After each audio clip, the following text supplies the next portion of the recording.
So I guess I'm going to talk today about, my talk's titled What We Do and Why We Do It. I want to have kind of a conversation during some parts of this talk, so I don't really want to just lecture at you. So I'll start by just describing in bare bones what we do, and then move on to kind of a more engaging discussion of why you guys should care. So what do we do? Well, officially we're Strive's publication now. The Undercurrent had our 10-year anniversary as a publication pretty recently, so we have long been a nationally distributed campus magazine, and Strive kind of grew out of us. So we're still continuing. I guess I would analogize it to sort of how, Fee has the Freeman. We are the official publication of Strive now. You may know, and you probably should know, that our political and cultural commentary is inspired by Ayn Rand. That doesn't mean that we're an objectivist publication per se. You don't have to be doctrinal objectivist to write for us. You have to be inspired by her ideas. You have to sort of agree with her ideas to the extent that you're writing about them. Some of the kind of mainline themes that we really care about in her writing are, we write from the perspective that the universe is orderly and comprehensible, that man needs reason in order to survive, that his life and his happiness are his highest moral purpose, and that he flourishes in a society of laissez-faire capitalism that protects his rights. So it's kind of hard to write for us if you disagree with some of that. But if you're on the same page, or if you're at least kind of on the same page, I'm willing to work with you guys, and I would love to talk about it. We try our best to release a print edition at least once a semester. We've had, on and off, we've had some times where we couldn't do that, but we try to be pretty consistent about that. Most of our content, other than the print issue, is posted on our blog, and we do some posting on Facebook as well. But our articles are either op-ed, and we've kind of delved into this new sort of journalistic realm that I encourage you guys to ask me about in the Q&A, because I think it's a very accessible form of writing. So I guess some further details. We're a largely student-run publication. We've had some professionals who have been editors for us in the past and still are professors, but mostly our work is run by students, and our content is driven by volunteer hours. So we definitely cherish the time that we get from any of our volunteers. We try to hold ourselves to a really high standard of producing very sophisticated, thought-provoking content. So despite the fact that you might see other student publications sort of doing what you might call, sophomoric work. We try to be very adult about our work. We try to be very thought-provoking and very contemplative. Our editing process I would describe as careful, and yeah, it's a bit rigorous. It's very particular. We have a specific way we like doing things. I encourage you guys to ask me about that process in the Q&A. I can't really flesh it out here for you, but in general terms, we like to start with, you pick a subject, you pick a theme. Ray Gurn just talked about values being a compass. Your theme is your compass in writing. So you pick a theme that sort of is the architect of the rest of the way you're going to write, and then you draft and we edit and so on. But really, outline and draft and so on. Really, theme selection is sort of the primary element in our editing process, and without it, not much else is going to happen. So before I describe why you should care and why you should want to be involved, the kinds of pieces we do we try to have 4 requirements for them. Sometimes we fudge a bit on them, but most of the time we stay pretty consistent. So they have to be relevant to our audience. So the question is, who is our audience? Intellectually curious college students, and more than that, college students who are going to be open to the ideas that we're expressing. So, if you know someone who's interested in ideas, but they're just like a flaming socialist, there's not much we can do for that kind of person. But we are interested in the person who's accessible, a person who's, younger college years, exiting high school. They don't really know what they believe, but they really care about ideas. We're trying to get that kind of person on our side. We're trying to win their mind. So that's our audience. We want our pieces to be timely. So, we're not writing about Watergate, right? We're writing about pieces that are relevant today to students today, particularly to students, right? If the more student-centric the issue is, the better, the more important it is to them. Third, we'd like them to be delimited. So, this is a mistake that I made a lot in my early writing for the Undercurrent, and I'm sure a lot of us, if you're a writer for TU in this room, may have done this. Thinking that you can write a treatise in a blog article. You can't do that. You may be the next Ayn Rand, but TU is not the place to to write your treatise. We try to pick very particular themes, very specific theses that we want to prove, and go out and try to do that. The broader the concept, the harder that is to do in a way that does justice to the ideas. Fourth, it has to express some distinctly objectivist viewpoints. So I said you don't have to be an objectivist, but the idea you're expressing does. So maybe you're just a capitalist, right? But you don't think that, I don't know, Ayn Rand's conception of love is all too hot. So that's to each his own, but you still, if you're going to argue about capitalism, that you have to embrace, right? She believes in capitalism, you have to argue that. You can't go against her beliefs. And we try to distinguish ourselves from other publications that are like us, that are in the liberty movement. So we try not to make points that can be easily made by libertarian publications or conservative publications, right? I mean, so, you know, if the next big shooting happens, right, and there are calls for gun control again, we're not really going to be interested in a piece that says, it's tyrannical to exercise gun control. It's against, the Second Amendment or whatever. We're not really interested in that. Those aren't distinctly objectivist ideas, and they don't really bring out, what's truly unique and compelling about her philosophy. They're very tertiary, and so we try to go deeper than that. So, why? It's all volunteer, right? So why should you get involved? Why should you want to do this? Well, I think one way of starting, before I go into what I have planned out, is thinking about why you're in college. If you're in college, you should be passionate. You should be there for a reason. You should be there because you care about your life, right? And why you ought to do anything in your college years should be derivative of that mission, and it should further that mission. So writing has to be in accord with that. Now, this is a quote that you guys may be familiar with, so I'm just going to read it. Something Ayn Rand wrote in the introduction to The Fountainhead, I believe, is where this is from. And I want to get some thoughts on it. So she said, "The best of mankind's youth start out in life with a sense of enormous expectation, and the sense that one's life is important and that great achievements are within one's capacity, and that great things lie ahead." Now, that's a really serene comment.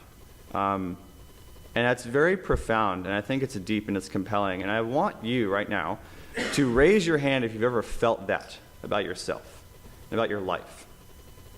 Okay, good. You should. That's why writing matters, because that sense of your existence matters to you. And writing is a way to access and to further that sense. And so I'm going to talk about why that is. So just a quick note on what Ayn Rand thought nonfiction writing was all about. And this is, it helps to hone in on what I mean when I talk about writing. I don't mean fiction writing. She said that what you need for nonfiction writing is what you need for life generally, an orderly method of thinking. If you have problems in this regard, they'll slow you down. But writing is literally only the skill of putting down on paper a clear thought in clear terms. So it takes clarity of thought, right? You have to have your own ideas, and you have to express them clearly in order to be a successful nonfiction writer. Those are very transitive skills, and we're going to talk about why that is. So I have 3 main points I want to make. I don't know how I'm doing on time, but writing is cultivative, it's expressive, and it's impressive.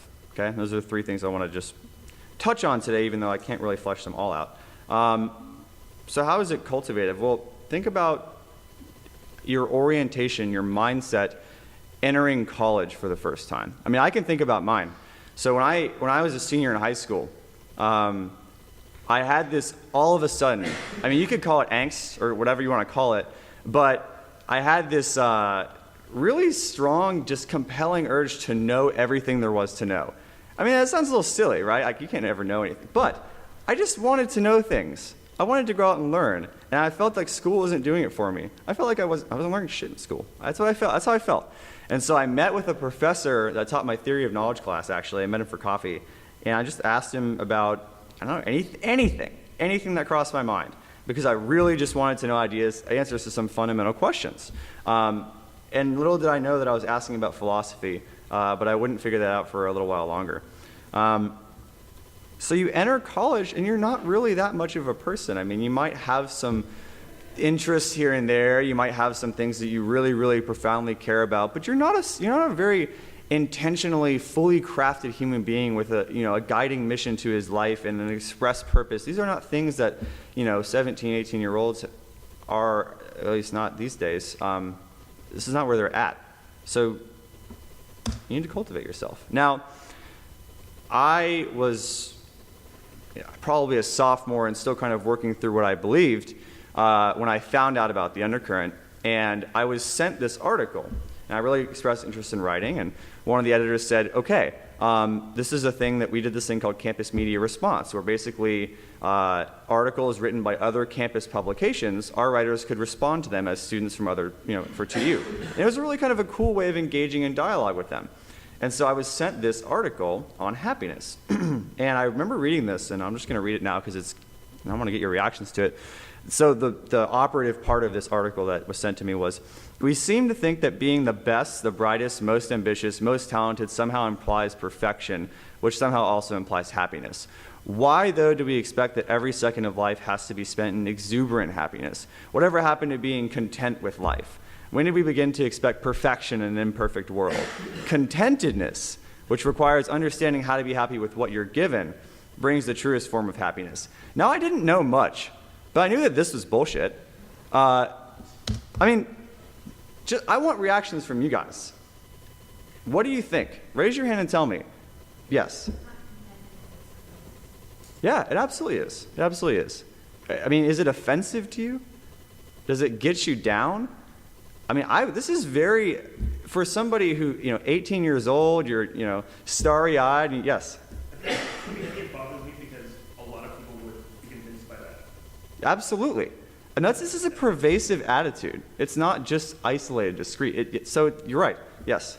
I think it could be an issue with semantics where, happiness can be defined in so many different ways. I'm sure that a Buddhist will look at that and say, like, hell yeah, like, that is true. I'm going to live by that. I myself am confused because I don't know exactly what kind of happiness they are. Yeah. So that's a great segue into what I want to say. So at this point in my life, I knew that I didn't agree, but I had no idea why. This is the first time that I had been challenged to say, what do you think about this? And then explain and justify it. And that's really actually strikingly hard to do when you haven't done it much before. And so I started out like, I'm going to tear this guy to shreds. I started writing this piece, right? And I don't know what I had just read, something by Dr. Peikoff, right? And so I quoted the author, and then I quoted Dr. Peikoff, and then I was like, ergo, I'm right. And it was like, you're kind of immature, and that's really stupid. And that's not how to articulate ideas, and that's not how to support what you believe. And I thought it was, and I thought I was kind of awesome, and then I got torn to shreds in the editing process, and I learned that I had no idea what I thought about happiness. I was using other people's words. I had no idea what I thought. And so for the first time, I had to go through this process of introspection and of reading all the philosophers I was reading in class at the time, of thinking about what they thought about happiness and the ideas that I was reading in class, right? And it was just a really introspective, dynamic process of self-creation. So I couldn't articulate my ideas, and all of a sudden I had to. It forced me to figure out what I thought about this issue. I ended up writing, in the end, happiness is the joy we experience in the pursuit of our own personal values. And both the process and the results of continual striving make it possible to achieve an enduring and fulfilling happiness. And I think it's pretty prescient that I use the word striving just because of where we are and what we're doing. But I think that this is not just a conclusion that I came to write an article. Once I figured out that this is what I really believed, I've lived this way. I embrace this conception of happiness. And so writing led me to a conclusion about myself and how I should direct my life that I would not have come to, maybe later on, maybe less explicitly, but not in this way. And so it's cultivative. And I think that that's one reason to want to be involved in it. Okay, another one. Writing is expressive. Now, there are some things that you do know in college, or at least about yourself. Later on in college, I came to a point where for the very first time I fell in love. And it wasn't just like I say I love you baby type thing. It was the kind of burning love that like grips your heart, that makes your ears numb, that it makes you unable to think for the moment, right? When you see the girl. I mean, it's just all-encompassing, passionate love. And so that's something that was very new to me at the time, and I was confronted with this. Marriage isn't for you. You don't marry to make yourself happy. You marry to make someone else happy. Marriage isn't for you. It's not about you. Marriage is about asking the person you married, or about the person you married and asking, what can I give? No, this isn't just wrong, it's disgusting. And you have to use that kind of rhetoric. You have to use that kind of language because it's appalling to you, right? It isn't just an assault on what you think and the conclusion that you've drawn. It takes the hand off your heart, the heart that was burning, right? It takes it off, and it says that's wrong, okay? And that is not something that, if you're passionate, you can accept, you can let go. So you respond to it. And in this case, I knew my reaction, and I knew what I thought, and I just wanted to express it. So I wrote that selfish love holds that when we meet the kind of person who shares our personal interests, complements our lifestyle, and embodies our most deeply held values, our beliefs and values, that person has the capacity to enrich our lives, and so we can truly and properly love that person. To choose our fellow traveler selfishly is to choose the one who makes life's journey truly happy. Now, that was one way of expressing what I felt, but it had to be done. I mean, I couldn't just sit there and let that be written. And this is a viral article. My classmates were reading it. People I knew, friends were talking about it. It was all over Facebook, social media, right? And this was everywhere. And it was abhorrent, unacceptable. And if you're someone who holds values passionately, if you care about your life and your own happiness and your love, you'll stand up for it. And that's how writing's expressive. Now, it's also impressive. I don't mean it's laudatory. I don't mean it's going to get you lots of praise. I don't mean you're going to get pats on the back. Maybe you will. But I mean it will change. It will change people. It will change the world. So I don't know whether I was an editor at this point for the Undercurrent, but I was late, and I had written for a while at this point. And one of our editors sent me an article, we have like a list going, right, of possible content. And it was this student at Princeton who basically wrote an article in favor of selfishness with a few caveats that ended up just undercutting his entire point. And so he wrote, to be successful, you have to be selfish or else you never achieve, sort of the MJ quote. Selfishness is about putting yourself first. But our previous selfishness for the sake of success is largely justified so that we can become better at being unselfish later. So I mean, yeah, you can go achieve, but only if it's for this greater good of unselfishness, right? Only if it's for service to your fellow man. That's the only justification for, getting the scholarship, acing the test, getting the job, winning the race. So you can be unselfish later. That's why. Now, initially I really wanted to tear this kid to shreds, but then it was brought to my attention that we can make a difference. We can make a difference with this kid. He was a freshman, but he was obviously very intelligent. And he had the right idea. He was going rightly for so long, and why did he have to undercut it in this way? And if only he had kept going. And so how do we react? You could react like I initially did and say, I need to tear this kid to shreds. Or you can say, this is a chance to make a difference. This is a chance not only to change a kid's mind, but think of what it means to change his mind. It means that you're creating or you're fostering in somebody a belief that you agree with. You're making your values prevalent in the world. You're expanding the number of people on this planet who agree with you and who think our ideas are right. And if you care about your ideas, that's something you should want to do. You should want to change minds. You should want to win hearts. And so I wrote, selfishness is about production for you. It's about achievement for you. It's about running track or studying engineering or playing guitar for you. The point is that your life is yours to live, that your dreams are yours to dream, and that their achievement demands not your guilt but your inviolate pride. Selfish living makes possible to us all the ends that make life worth living. Now, this wasn't just an exposition of what I thought. I sent this article to the kid. I didn't get a response for a while, And I thought, okay, he's busy. He's a Princeton student. He's probably got things to do. But he actually sent me a Facebook message a couple months ago now, saying that it had went to his junk folder and he had just read it and he had read the article, and that he was like, wow, this is really great stuff. I mean, I don't know if I'm there yet, but I really have to reconsider what I wrote. And there's a lot of merit to what you're saying here.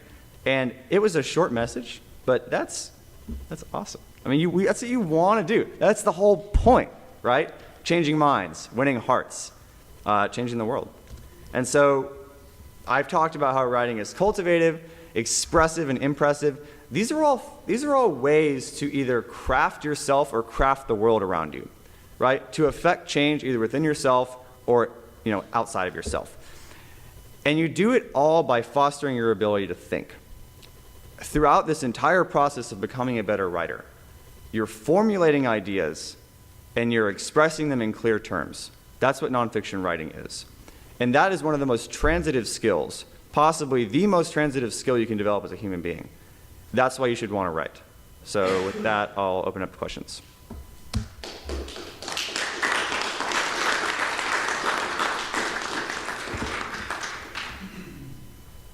Yes? So if we're talking about the related to getting involved with the Undercurrent, what steps do you recommend? So we have a sign-up sheet out there. If you've signed up, great.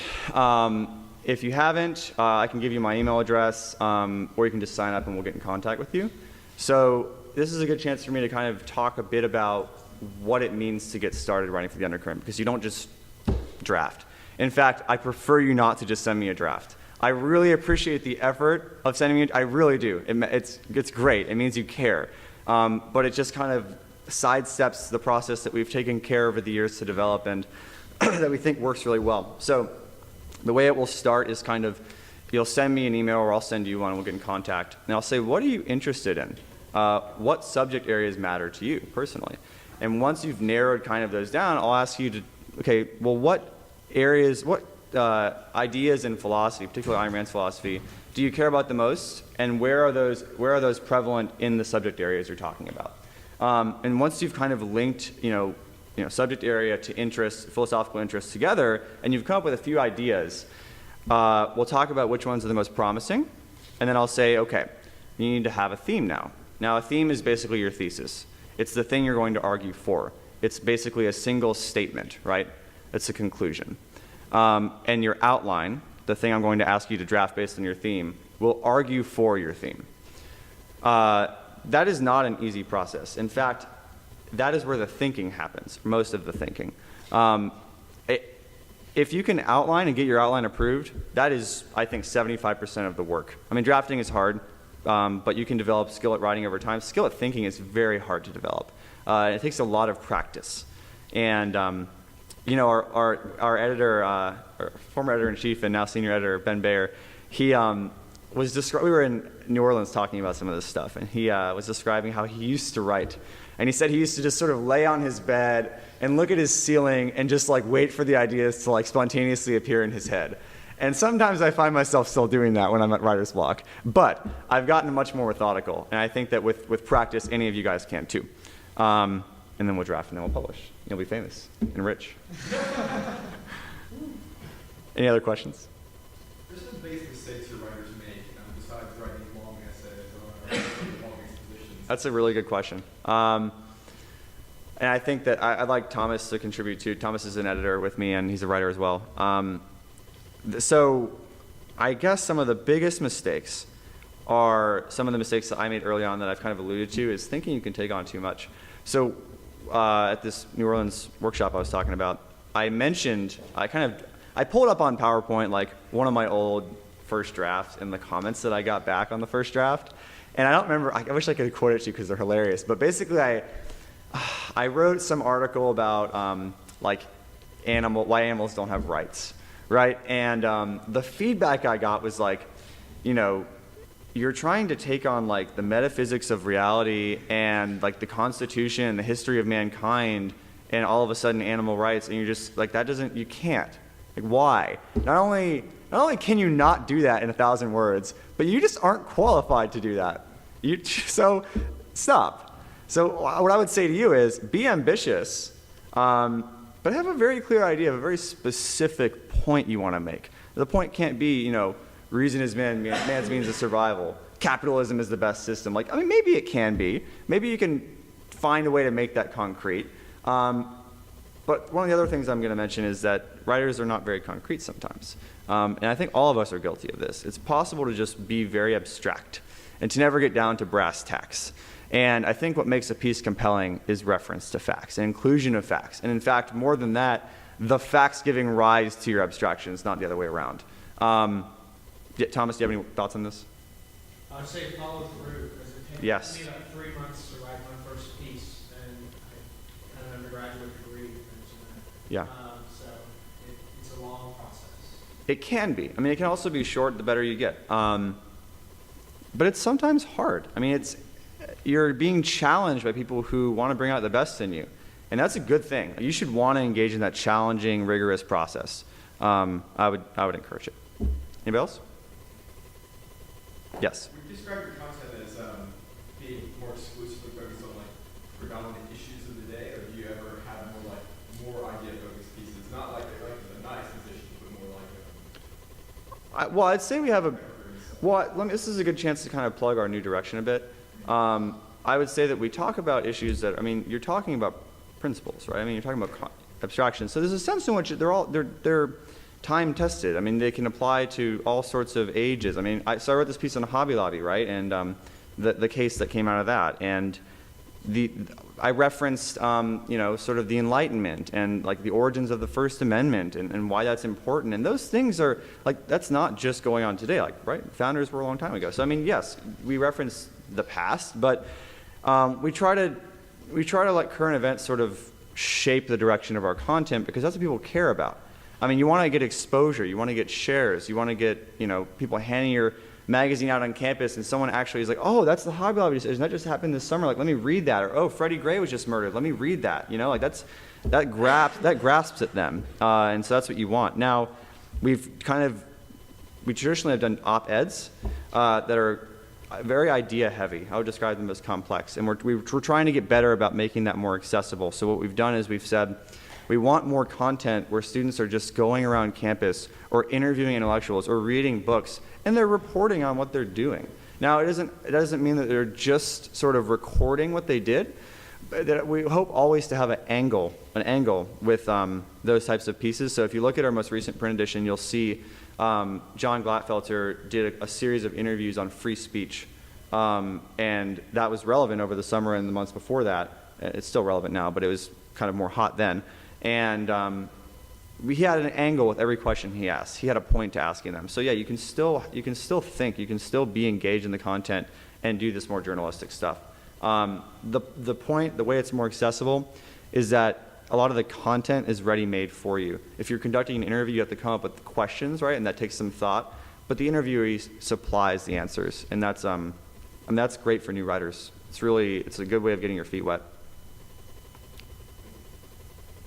Is that it? Yes. And again, I think I asked you this, but I'm not sure. I don't think I remember your answer for various reasons. But is this only for students? No. Writing for students? No. We are focused on students, and we try to. I would say that we're almost. We have writers who aren't students. And there's a certain extent to which, if we don't have a lot of student writers, we need to have more writers from somewhere else. We need to write, right? But no, we try to have mostly student content, but we're very open to accepting pieces from people from all over the place. It has to be directed at students. That's the only thing. Student, but it's directed at students. Our audience, yeah. It doesn't have to be only college students can read this.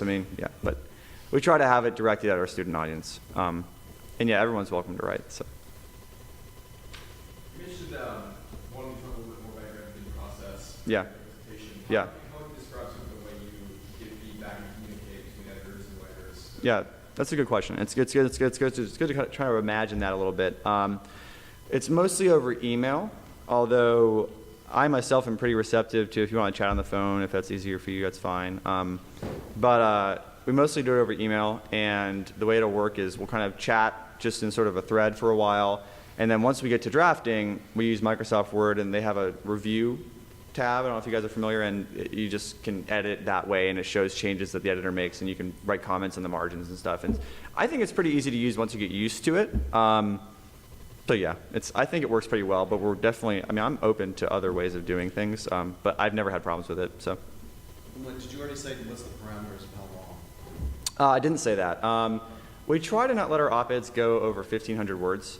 The journalistic content, we're trying to have, I mean, it depends on the nature of what it is. I would like some of our more, we have a vision for pieces where students basically go to lectures on campus and they report on the speaker. So say a socialist comes to campus, right?